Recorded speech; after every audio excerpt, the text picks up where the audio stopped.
Dollar. Dirt and money, no soul. Had to go and get it, ain't no time to kick it. Got a stack of flip for my foes. Dollar. Please tell me you can hear me. Don't turn your back and don't neglect me. Just let me know if you need me. Dollar. Let me watch out for my partners. Keep my money long, get my team strong. Let me run away from my problems. Yo, what's good? Ooh. Yeah. No, it was just the way it came.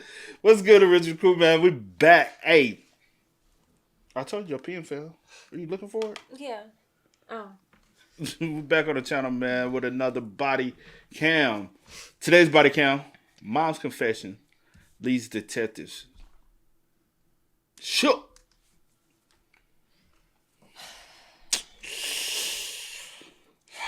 What you think Crazy. this one? Huh? I said crazy, whatever it is. I already figured. I kind of got an idea what it is. Do you? Yeah, you already know. If you got anything with a mom, by this time you read the title, I can kind of guess it. Hey, make sure you check out the links in the description box. Down below. You already know where to go if you want further support. All you got to do is check out down below. Also, if you enjoyed today's visuals. Like it with a thumbs up. What is this? What? Is that a fridge? Or a dresser? Or like some type of little, yeah, like a little Like joint you put in front of the little trunk. The little. Yeah, what I'm trying to like say. where you like put like some people you put covers in or little throws, or people got in their kids' Like room. toys and stuff. Toys, like that. yeah. I forgot what those things called, but let's get it. Huh? Yeah, let's get. Hello? What happened? Police. I don't know. This house is big. I don't know where my little cousin at. So can you please? Where is the 3-month-old baby? The baby lady. The baby is on my mama's kitchen counter with his head smashed. Now I need you to please send me. Okay, is it a male or female? Know where my little cousin is at. Now if a little girl pop up with a weapon, I'm not gonna have a little cousin no more. So can you please? I know the protocol. Can you please just send the police? As disturbing as this find was, there was something even more terrifying lurking nearby. The killer was hiding somewhere in the house. Look, Is the baby breathing? listen, lady. The baby is deceased. Okay. All right, we're setting the police and an ambulance, okay? Mama. What is your name, sir? Mama. Son. Hello. What is your name? I'm Robert Stewart. 20-year-old Deasia Watkins and her boyfriend James Brown welcomed their healthy baby girl Janiyah Watkins on December 4th, 2014. At first, everything seemed to be going well for the couple. Deasia was excited to become a mother, and after a tough childhood of her own, she vowed to give her child the love she'd never received. But no one would have ever predicted the sheer horror that lay ahead. It all began when Cheviot police were dispatched to the apartment where the family was living on January 25, 2015, around midnight. Upon hearing Deasia's screams and baby Janiyah's cries, multiple neighbors had become very concerned and placed 911 calls. Police soon arrived at the residence. However, Deasia refused to open the door. When officers threatened to force entry into the apartment, a young man opened the door, who was soon determined to be James' cousin, Chris Gully. Right away, members of law enforcement detected a strong odor of marijuana and noted Deasia's behavior seemed erratic. According to official case notes, as an officer tried to take Janiyah out of Deasia's arms in fear for the baby's safety, Deasia allegedly attempted to choke Janiyah, who was only a mere 7 weeks of age. EMTs were called to the scene to perform welfare checks on both Deasia and Janiyah. They eventually managed to take Janiyah, and Deasia immediately passed out on the floor, though the cause of her having lost consciousness is unknown. She was soon moved to Deaconess Hospital for psychiatric care, where she would remain on a 72-hour investigative hold. By the following day, her diagnosis had been established. She was suffering from postpartum psychosis. In addition, marijuana was found in her system, though she denied using it initially. She was placed on an antipsychotic medication. Due to side effects associated with the medication, Deasia was informed that she would have to discontinue nursing Janiyah. And based on Deasia's behavior, staff expressed concern to the caseworker that Deasia didn't seem to be grasping the seriousness of the situation.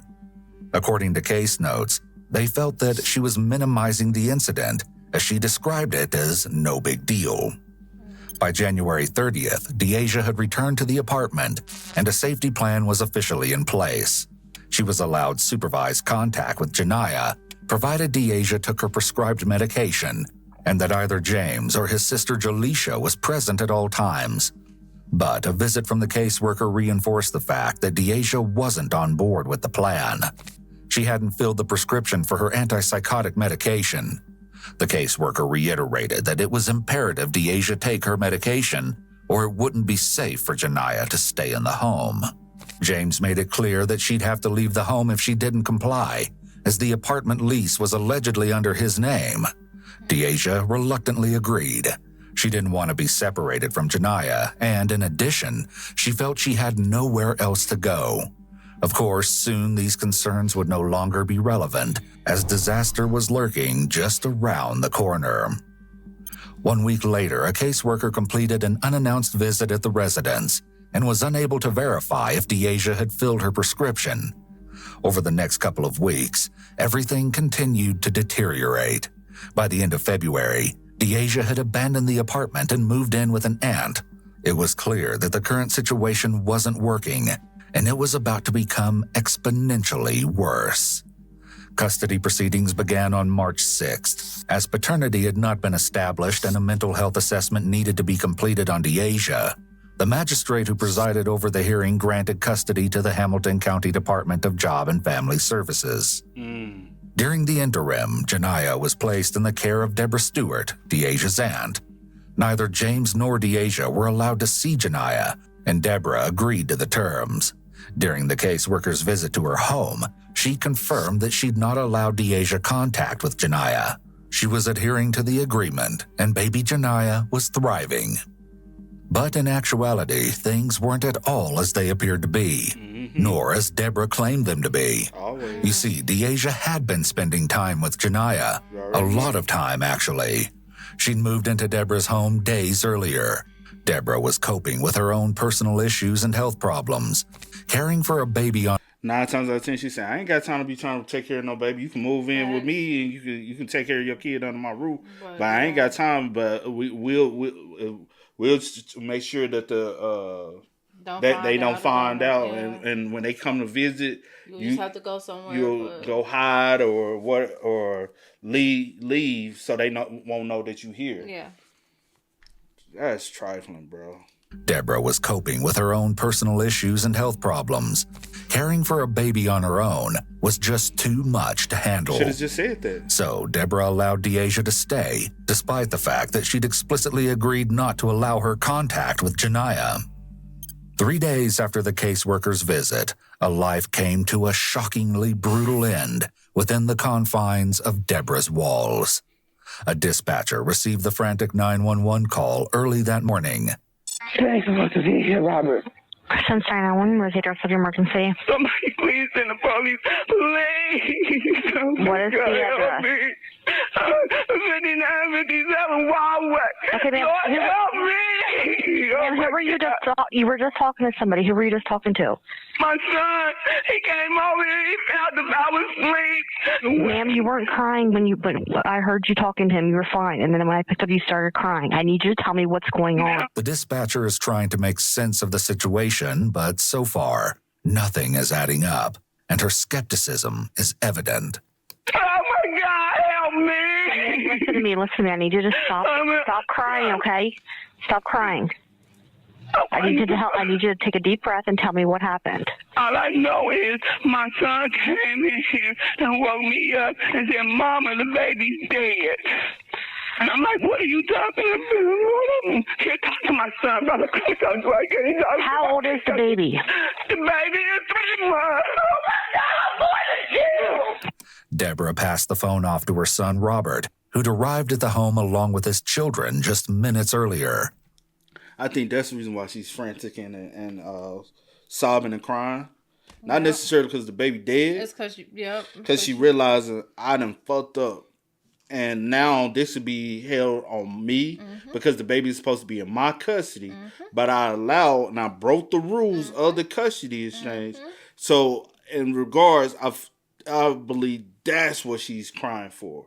It's the fact that, damn, I'm going to jail for something I ain't do. Not because the baby's dead. Yep.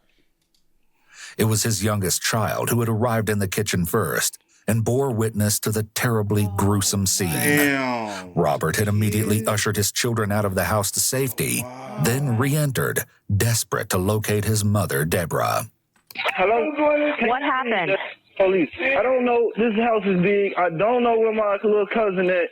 So can you please... Where is the 3-month-old baby?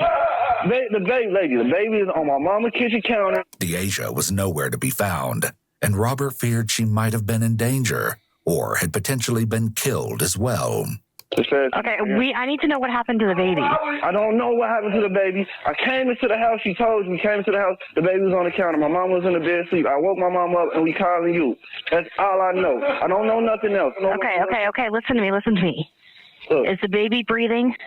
listen, lady. The baby is deceased. The first 2 officers arrived a few minutes later and immediately entered the home. One officer made his way to the kitchen and quickly confirmed that baby Janiyah was deceased.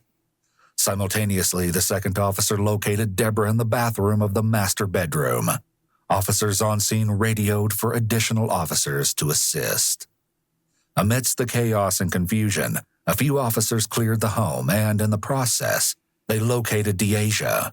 She was in the bed in her room, tucked under the covers, though her hair remained visible. Officers pulled... Oh, so she's trying to hide. Wow. She's trying to hide. This whole time, they frantic. You ain't got up and you ain't said nothing. That's fucked up. the covers back, and Deasia, without so much as a word, was handcuffed and moved to the hallway and remained under the watch of another responding officer. The rest of the home was cleared without incident. As Deborah's house had become a crime scene that would require thorough processing, the parties were moved to the Criminal Investigation Section, known as CIS, at the local Cincinnati police station. It was there that everything began to unfold, but it would take some time to get to the horrendous truth hidden beneath a cluster of outrageous lies.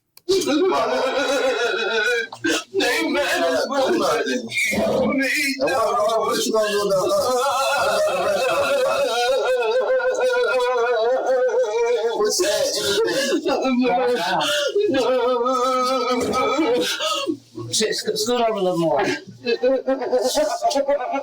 mean, you should try to move the table. I'll move this over. Let's make it easier. Kill me. You do nothing wrong. Baby, somebody help me. Somebody help me. Mama, what does you want us to help you do? You can't bring back right. You know that. You go to and what Can't take this. and what about us? And what about your kids? I can't. What about your kids? What about us? You being real selfish. No, I'm not. There ain't nothing you can do. You trying to help. There ain't nothing you can do. Listen. Ain't nothing you can do. Take this tissue. Baby,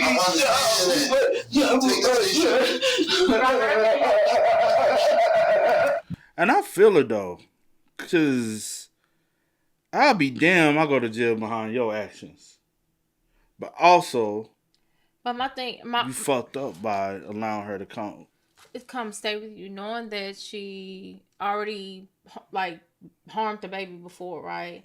By choking. And if you can't, and you know that she's dealing with postpartum. And if you know 100% you're not in a position to handling this, I'm not. If the baby has to go into the system, once Deasia get herself healthy and taken care of, you can get your baby back. Yeah. That's a situation where now you have to put in the work to show that you are in a position to take care of the child and mentally, financially, and physically, 100% there to be able to raise a child. Yeah. R.I.P. to that baby, man. Deborah's gut-wrenching cries can be heard from the nearby room where Deasia is seated, waiting for detectives to enter. How old is he? Meanwhile, Deborah is beyond inconsolable. This motherfucker just killed me. I can't take it. I don't think I can live through this. I don't think I can live through this. Oh God, I can't live through this. Oh, no. I can't do it. I can't do it. Poor baby. My name is Jen. Poor baby. Poor baby. Poor baby. More than 2 hours pass before detectives enter the room where a stoic Deasia remains seated. Hi. Are you Dee Dee? My name's Jen. This is Jake. Are you handcuffed? Would you be more comfortable if I took those off? Right away, Deasia sets the tone for the interview. She doesn't speak or respond to detectives. What hand do you write with? You right or left-handed? Okay. Are you right or left-handed so I can uncuff the other hand? Just forget it. Jake's gonna read something to you, okay? Just pay attention to him. All right. The detective reads Deasia her Miranda rights. Do you understand all that? Do you understand what I read to you? Or do you have any questions on it? Do you not want to talk to us? Dee Dee. You okay? I wonder, did she have any previous mental conditions before she had the baby? Reason why I'm saying, I wonder, did she have previous mental? Then now the postpartum even escalated even more. You get what I'm saying? Because some ain't clicking at all. And I know postpartum can be something, you know what I'm saying? Yeah. But it seems like it's more than postpartum to me. What you think? I don't know. I have no clue. That's a good question, though, but I have no clue. Do you not want to talk to us at all? Dee Dee. They ain't got How do you no spell your remorse. name? Spell your name. I can't help you if you don't talk to me. Okay? I want to make sure you get the help that you need, and I can't do that without even knowing who you are. All I know is you go by Dee Dee. So how do you spell your name? But Deasia refuses to sign off on the form to acknowledge that she has received and understands her rights. We're going to take some pictures of you, okay? And we're going to do some other clothes. I would like to sit down and talk with you and be able to see what you need that we can help you with, but I can't do that unless you talk back to me. Despite the detective's efforts to elicit a response from Deasia, they are unsuccessful. Shortly thereafter, a team arrives to handle photographs. Dee Dee, go ahead and stand up. Stand up. You have gloves on? Yeah. Make her stand up. Go ahead and stand up. Get this on. Let's do some pictures right now. Just Sure. can you prop them right there.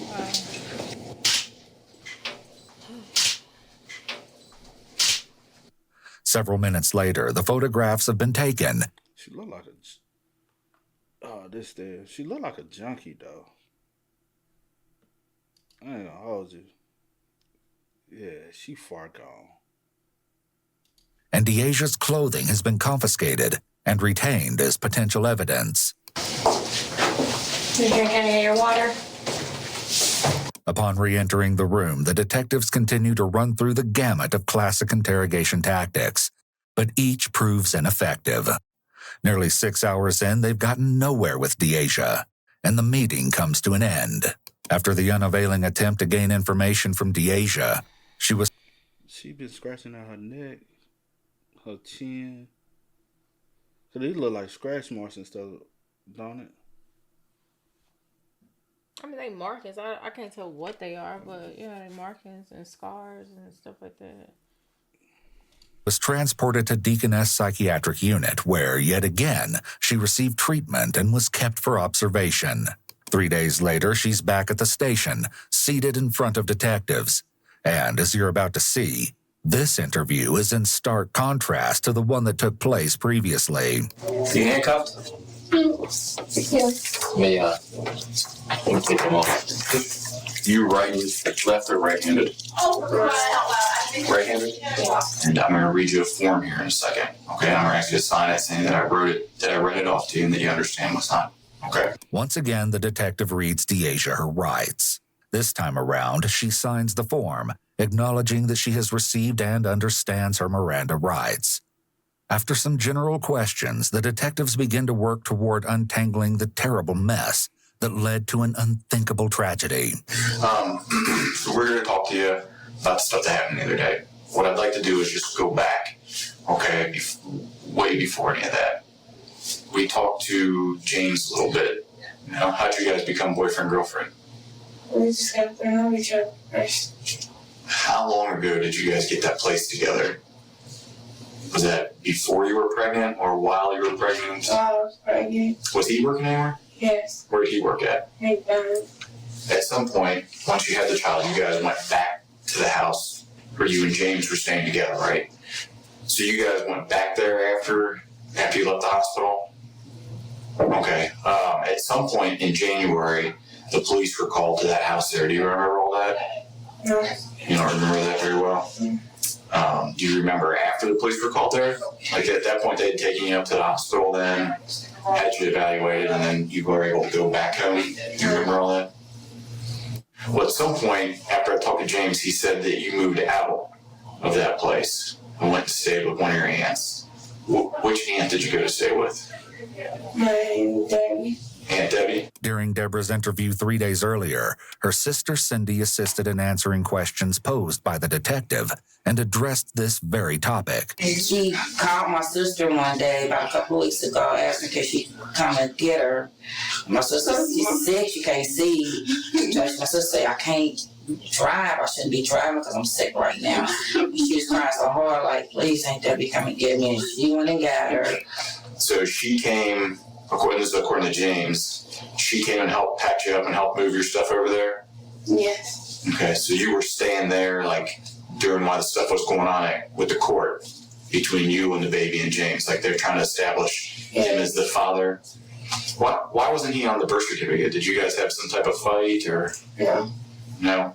His ID had expired. He had his ID, but since it was expired, they said they couldn't do it. So he couldn't sign the birth certificate because of that? Yes. Okay. Though James had expressed his fear that Janiyah could potentially be taken from him due to this unfortunate issue, he'd failed to file for custody. The detective shifts to another important subject. When you went to stay with your aunt, were you taking medication then? No. You weren't taking any medication? Were you supposed to be taking some? Yeah. Or why didn't you want to take it? There's that. Just didn't? Okay. How long were you staying there before the baby came and stayed there? 2 weeks. And then the court gave custody to your Aunt Debbie, right? Yes. While it appears that Deasia is clearly under suspicion, perhaps not everything is as it seems. I was down there talking to one lawyer. I come back and they don't talk to her into getting the baby. And my niece and them, they talked her into getting the baby. Hit her lawyer, and I didn't know what was going on. I just said we all pitch in and help because I work. And she's retired, so I said, well, I'll pitch in. But I was like, no, we want the baby. We don't want her to go in the foster home. Cindy explained that her sister Deborah was hesitant to take on the responsibility of caring for Janiyah. It seemed she felt obligated to head the effort, though she wasn't equipped to handle everything that came along with it. Maybe that had an impact on an extreme action she'd take in a matter of just a split second, one she'd come to desperately regret. She got the baby, and that's what was going on. I guess she wasn't supposed to be around the baby, so. Supposed to be around the baby, that was part of the rules. Yeah. That's what I said, my baby. Before you ended up with the police, how long were you there with the baby? About 8 days? Okay. So the night the police ended up getting called to the house, we talked to your aunt, Debbie, and she said when she went to bed that she gave you the baby. She said her eye was hurting her real bad. She was trying to take her medication. Do you remember that? Mm-hmm. And she said she passed the baby off to you. Is that correct? Yes. And with this line of questioning, everything begins to shift in an unnerving direction. The night when all this happened and the police came, and you had the baby in your room, was the baby sleeping in a crib, in the bed with you, in the chair? Where was the baby at? The crib. It was in a crib in your room? Yes. One of the things we saw in the bedroom was a broken lamp. Do you remember how the lamp got broken? No. Obviously, at some point, something bad happened with the baby. Okay? Do you remember what happened? No. How did the baby get into the kitchen? I don't know. Do you think Aunt Debbie did something to the baby? Yes. You think it was Aunt Debbie? Yes. What do you think she did? No. The idea was unfathomable, but the alternative was even more unimaginable. Aside from Janiyah, Deasia and Deborah were seemingly the only individuals in the home around the time that the terror ensued. Detectives had to explore the possibility that the combination of Deborah's own personal and medical issues, along with the responsibility of caring for a baby, had caused her to snap. Perhaps Deasia's reality had truly become a mother's worst nightmare, and her own aunt had taken Janiyah's life. Ain't it so crazy how she flipped the script and already blaming the auntie? Like, you can't remember. No, I don't remember this, though. Yes. That's crazy, I bro. do think, yeah. You invite people to your home and they turn around and do some shit like this. Facts. What's this on my conscience? Just kill me with my throat. How did you kill her? Stabbed her. She stabbed her? Yes. Do you know what she stabbed her with? The knife because it was right next door. The knife was next to the baby? Oh, the baby hand when I saw it. The what? I'm sorry? It was on the baby hand when I saw it. So you went out there and saw... No, when I heard her scream. She hadn't seen the infant's lifeless body. She'd heard Robert's little girl's blood-curdling screams as the child entered the bloodied kitchen, and word of the grisly scene soon made its way through the home. But clearly, things weren't quite adding up. How do we make that leap from the baby's acting like a normal baby to the point where we end up where it is badly injured and dies in the kitchen? That I don't know. you don't know? I guess when I Debbie was sleepwalking. Okay. Here's where we're gonna take a little turn. That's not what happened. The detectives have come to this meeting armed with indisputable evidence. At what point during all this did you have the knife in your hand? Of course, the detectives already know the answer to this question. They just need to hear it from Deasia. I didn't have the knife in my hand. You never had the knife in your hand, so those aren't your fingerprints that are on the knife in there? No. Are you sure about that? Yes. So if we pull that up and your fingerprints on that knife, how am I going to explain that then? And my fingerprints just stay on there. They just stay on there? You know what I'm saying? My fingerprints not on there. No, but I'm telling you that they are. I'm saying, how do I explain that? Should I check it? By checking it? Why, we did check it. No, my fingerprints not on there because I didn't touch it. Okay. Well, you're thinking that your aunt did it, right? Yeah. Even though she was completely asleep, had no blood on her hands. You still think she's the one that did it? Yeah, she sleepwalks. She sleepwalks? Yes. Do you sleepwalk at all? No. How should Bill and I explain all the blood and stuff that was all over you? You don't know? No. Take a guess. What do you think would be a good explanation? I don't know. At this point, the detectives are... Oh, that's what's all on her neck and her face. Yeah, blood, dried up blood. I thought it was like maybe she It had did look like a rag scratch or But dried up blood splatter. So you done wiped it on. I'm like, what? Oh my God! And you ain't got no sympathy. I don't even think it's like computing in her head that I don't know, man. I don't. Is anything computing in her head right now? This is. I'm really trying to like just make it through. Make it through and understand. Like, I don't think you're gonna ever be an understander. At this point, I don't think Deasia even understand what she done did. You know? oh, yeah. I'm talking about like one. No, I get what you're saying. Done entertaining Deasia's absurd claims and denials. They employ some tactics that weren't successful last time around. Do you know the difference between a bad person versus a bad thing? Like doing a bad thing, do you understand the difference? Yes. So there are people out there who are bad, okay? But there are people out there who aren't bad, who sometimes do bad things. And there's a big difference in that. And that's just what we're trying to find out. Do you think something was just going on that may have caused you to do this? Yes. What do you think was going on? They were just trying to take my baby. People were trying to take your baby from you and that upset you? Yes. Okay. Did that make you feel like if you did this to the baby, then nobody would take it away from you? I didn't do nothing to the baby. But detectives aren't yet able to overcome Deasia's denials as she continues to claim that she didn't cause Jania's death. They continue at it and try a different approach. I don't think you wanted anything bad to happen to the baby. I don't think that at all. You wouldn't have kept trying to stay there and be around the baby if you wanted something bad to happen to it. But you would agree that something very bad happened. Okay, and the baby is no longer with us and the baby's dead.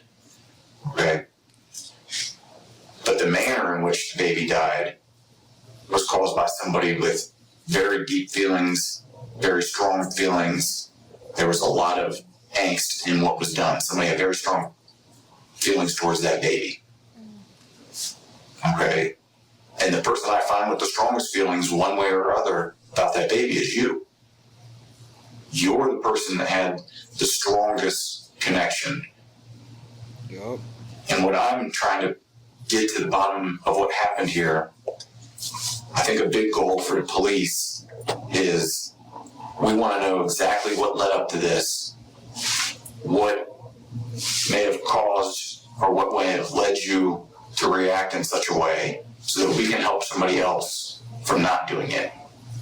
If you could help another mother with the stuff that you were suffering from in the postpartum, wouldn't you want to do that?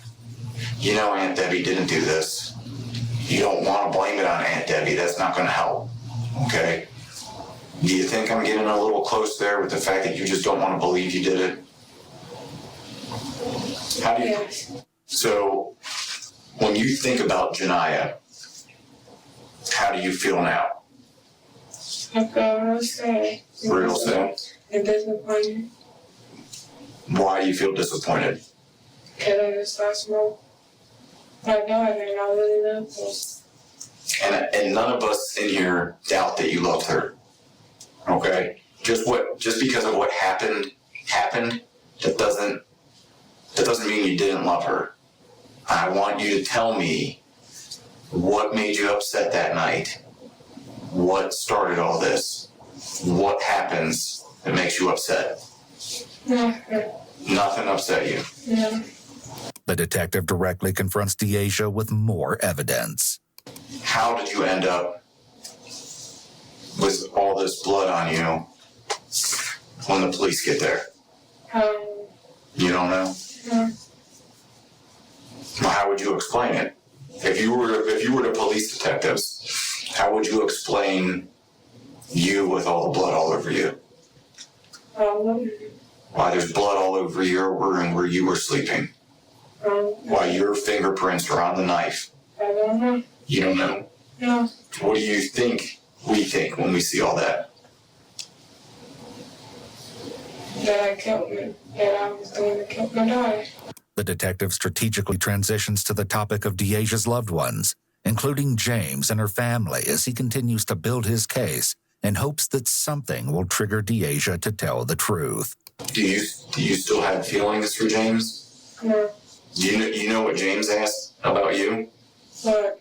So when I talked to James, he said to me, "Can I go see her while you were up at Deaconess?" And I said, "Well, at this point, we're not letting anybody up there because people are concerned for your own safety from yourself, and they were monitoring you. And then Bill and I were concerned because we didn't want anybody else up there talking to you yet." But he asked a bunch of times, "Can I go see her? I think I'm the only one that can help her. I think I'm the only one that can get her to open up. I think she'll feel comfortable talking to me." I was impressed with James because given the circumstances of what has happened, I'm not too sure that I would be asking questions about you. He was upset about Janiyah, but he still was concerned about you. The rest of your family asked those same type of questions. Were you surprised to hear that James and your family was asking about you? Yes. Okay. And to be honest, I was surprised too. I thought they would be really, really mad at you. But do you know why they're not? Why? Because they don't think you're a bad person either. They don't think you're a bad person. We don't think you're a bad person. But we do think that you're responsible for a bad thing. I'm not going to sugarcoat that or lie to you. And all the evidence and all the facts that we've collected and investigated goes right along the same line. It all points to you being responsible. The detective explains that she needs to accept responsibility and deal with the consequences. And we need to move forward from that. Not just for the court stuff and for police stuff, but just for the family and everybody else. Aunt Debbie didn't do this sleepwalking, did she?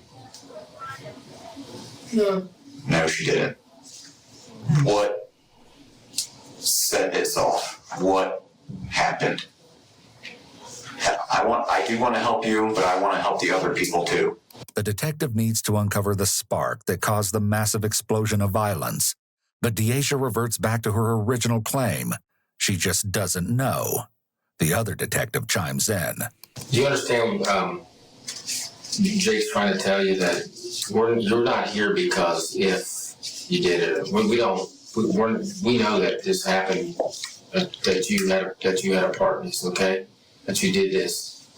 He's trying to figure out, we're all trying to figure out what was going on, how or why this happened. We know Aunt Debbie didn't do it, and you know that too. At what point, once you got to the kitchen, what happened once you got there? This time, Deaja provides a different answer, and it's unbelievable. I took that money and I gave it. With her admission, less than 40 minutes into the interview, the denials cease. The ugly truth has finally been exposed.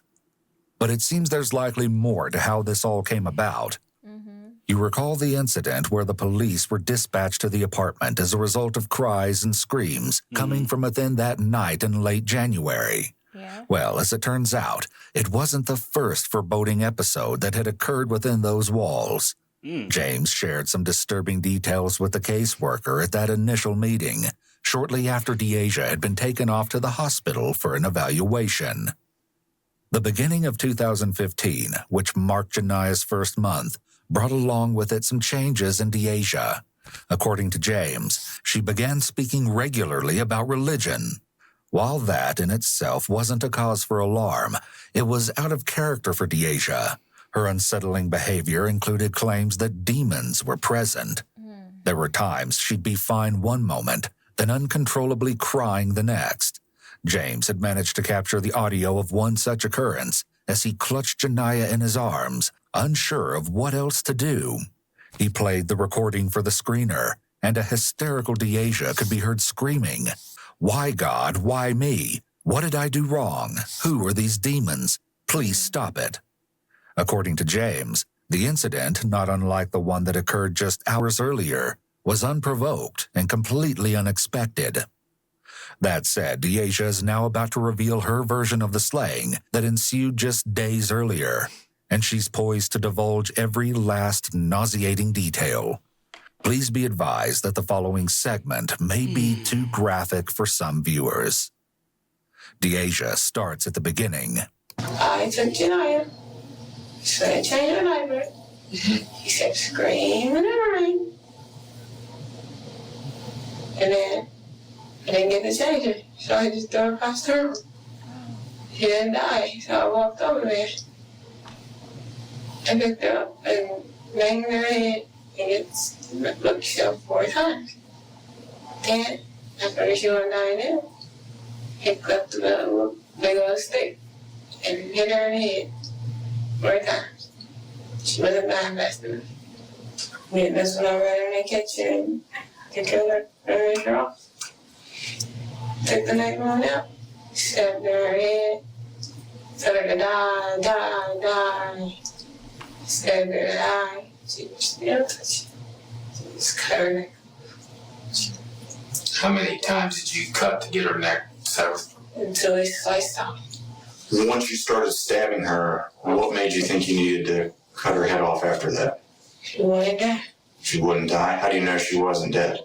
Because she kept breathing and She kept what? breathing and moving around. She kept breathing and moving around? Yeah. Even after you were stabbing her? Yes. What did you do with the knife after that? Put it in her hand. Was there a reason that you did that? Yes. Why did you put it in her hand? So it looked like she did it. So it would look like she did it? Yes. Bitch, what? You know, so when they kept asking her, like what, basically trying to see like what triggered her to do it. In my head, I was like 9 times out of 10. I'm just gonna wait, let it ride out. I was like 9 times out of 10, the baby probably was crying because I hear a lot of times, or I've seen it with my own eyes. I'll just say that, like the crying, like the constant crying and stuff does like trigger things as well. So I was like 9 times out of 10 was just probably the baby just crying, what babies do. But since she's dealing with, postpartum, it's like even amplified for her. But that poor baby. Didn't deserve not a that single. That poor baby. That's wow. Crazy, bro. Then talking about something, she put the knife in the baby. So it can look like she, like what, girl? How would they look like she did it? And then what did you do? I'm not going. Deasia's revolting account is consistent with the evidence found at the scene. What made you do that? You don't know? No. Do you regret what you did? Do you feel bad about what you did to Janiyah? No. Why don't you feel bad? Just Do you blame Janiyah for something? No. What made you want to kill her? I don't know. Do you think you could have just given her to James instead? Yes. I get in contact with him. Couldn't get in contact with him? No.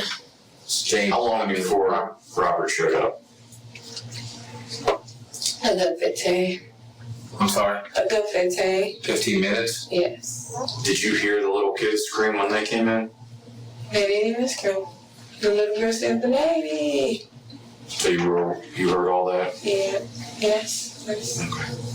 After catching a glimpse of baby Janiyah in such an utterly brutalized state, Robert had to divert his eyes. What do you see when you look at the child? Look, lady, I don't want to describe the scene. The screen is very, very bad. All right, the little baby head is open, open. I'm not going in there to touch nothing because I don't want to mess nothing up. I'm not going in there to look because I already seen it. But it's very violent. It's a very violent scene.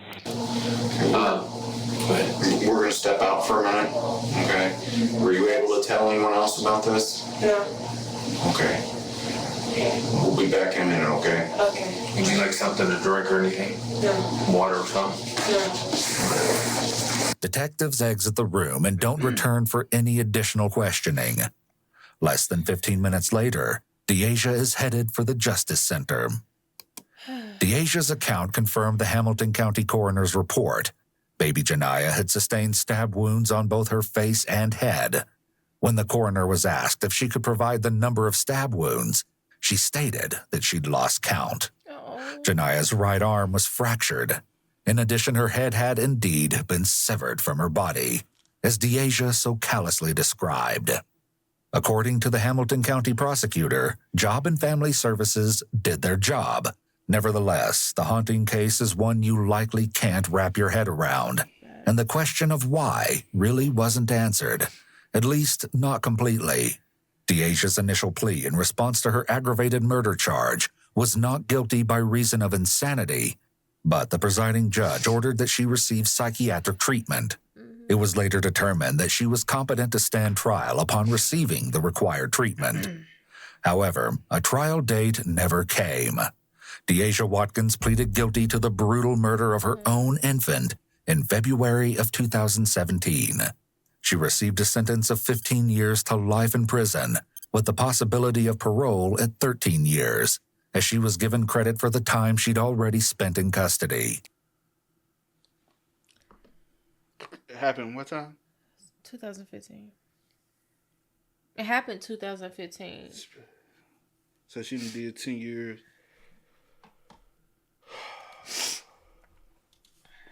Let me see. I think I already know. 85.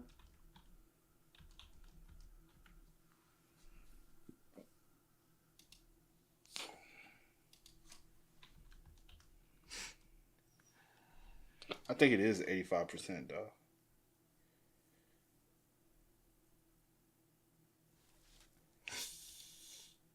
It ain't giving me the answer. That's so sad, bro. Hold on. It said, how much your sentence do you have to serve in Ohio? In cases when mandatory sentence, inmates typically must serve the entire minimum term before. Theirs is. So Maybe they 100%. Maybe I'm getting theirs 85 mixed up with somebody who. A lot of people are 85. Tennessee used to be 85%, but they didn't change it to 100%. Rest in peace to baby Janiyah. So she got. Babe. We was already talking about this. But you can go. Nothing. You go ahead. No, say. I was just saying she already did 10 years. She got another 5. Then she has possibility of parole. Which it's a high chance of possibility she can get granted parole. Because at the time of the situation, she was in a mental state. Yeah. And also, even them deeming that she needs psychiatric treatment also attests that y'all did believe that she was going through, you know what I'm saying, a mental state. Even though she was then determined to be able to stand trial, fit to stand trial, with such a low sentencing at 15 to life, still shows that y'all had a leeway of sympathy because of it. So I do believe she's gonna possibly granted parole. She probably won't get it off her first time unless she's in there and being like a highly respected inmate as far as she's doing the right things. She's doing her classes she needs. She's getting the treatment that's provided for her. She's on her medication. She's not causing any problems in there. It's a high chance of possibility she gets it on her first chance. Other than that, she probably have to go up 2 or 3 times.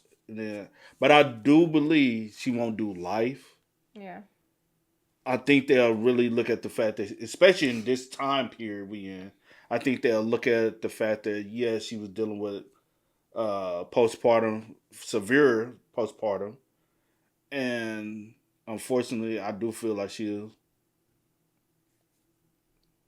come back into society in some way. Sucks, though, because the baby never had a chance. Facts. But you... I won't say nothing. That's all. You done said enough. But RIP to the baby. Also, heart goes out to the family. I hope the kids get help that they might need as well. Like yeah. Because they walked in to see a crime scene that they should have never been able to witness. You know? That's traumatizing on them in itself. Facts. I think it's traumatizing on anybody to see a baby in a condition like that. That's not a condition you ever want to witness. Facts. Especially on a child, baby, or whatever, you know. But hey, y'all spend most up in the comments. Let us know y'all thoughts about it, man. Oh my, that's insane though. But until next time, y'all know how it go, man. I do go by the name DJ New Kid. This is Sierra Nicole. We are Kid and C. You are. Hold on. You okay? Yeah, come on. All right. I do go by the name DJ New Kid. This is Kid. I don't even know who I am at this point. Yeah. I know. Do it again. All right. Do it again. I do go by the name DJ New Kid. This is Sierra Nicole. We are. Kid and C. We are. Ain't no time to kick it, got a stack of flip for my foes. Dollar, dollar, dollar, dollar. Please tell me you can hear me.